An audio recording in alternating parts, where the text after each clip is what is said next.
The Last Warmth, a Warforged's tale from a D&D campaign. Chapter 1, The Thing in the Blizzard. My name is Cable, and I am Warforged. I tell you this because what I'm about to recount may sound like the ravings of a flesh-and-blood mind driven mad by cold and terror. But my mechanical consciousness does not succumb to such weaknesses. What I witnessed in the Windmere Woods was real, and it haunts my metal soul still. The wind howled across those cursed woods like the dying breath of some ancient god, carrying snow so thick I could barely see my own metal hands gripping Styx's warm embrace. The irony of that name wasn't lost on me. There was nothing warm about what was coming. My companions of the Hammers of Ultima huddled behind my massive frame as we trudged through the endless white. Connor, our Paladin, kept muttering about how we should have stayed in Vesper. The doubt in his voice rang through my auditory sensors, even over the storm's howling. His faith had been wavering lately.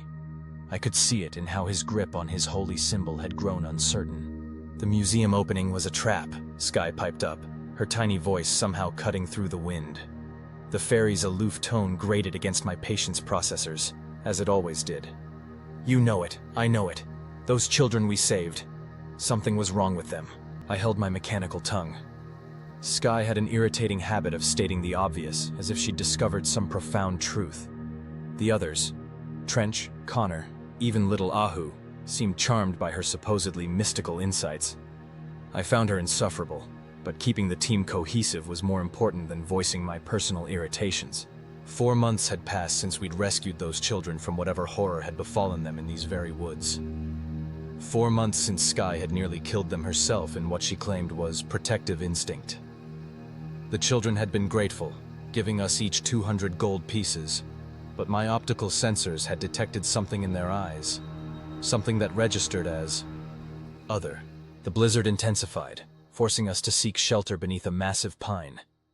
As we huddled together, Trench's keen investigative training caught what the rest of us had missed. The hooded figure pointed with a gloved hand, his voice muffled by the hood that concealed his identity even from us. "Blood," he whispered. My thermal sensors confirmed it. The dark spots spreading across the snow were indeed blood, fresh and steaming in the frigid air. But what made my internal systems whir with unease was the pattern. The drops formed perfect geometric shapes, too precise to be natural. "We follow it," I declared, hefting Styx's warm embrace. The hammer's familiar weight should have been comforting, but something felt different about it. As we pursued the crimson trail, the shapes in the snow became more complex. Skye fluttered near my shoulder, her diminutive size belying the immense arcane power she wielded, a fact she never let any of us forget. "Summoning circles," she announced with that infuriating air of superiority. "Binding runes." Her wings fluttered nervously, and for once, I found myself hoping her magical knowledge was wrong. At the center of it all, a figure sat motionless against a tree, one of the children we'd saved. She looked exactly as she had 4 months ago. No older, no different, except for one detail that made Connor retch into the snow.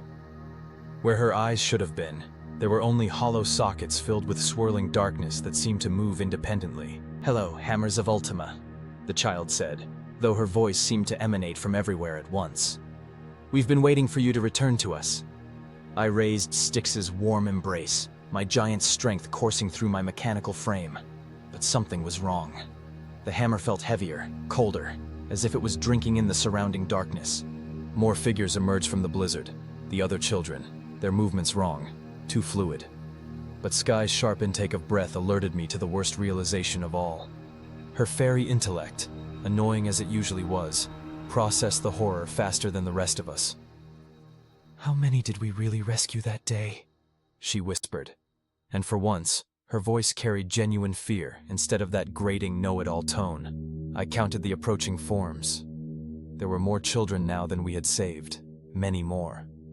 The eyeless girl smiled, revealing teeth that were too sharp, too numerous. "You didn't rescue anyone, Skye, you released us,"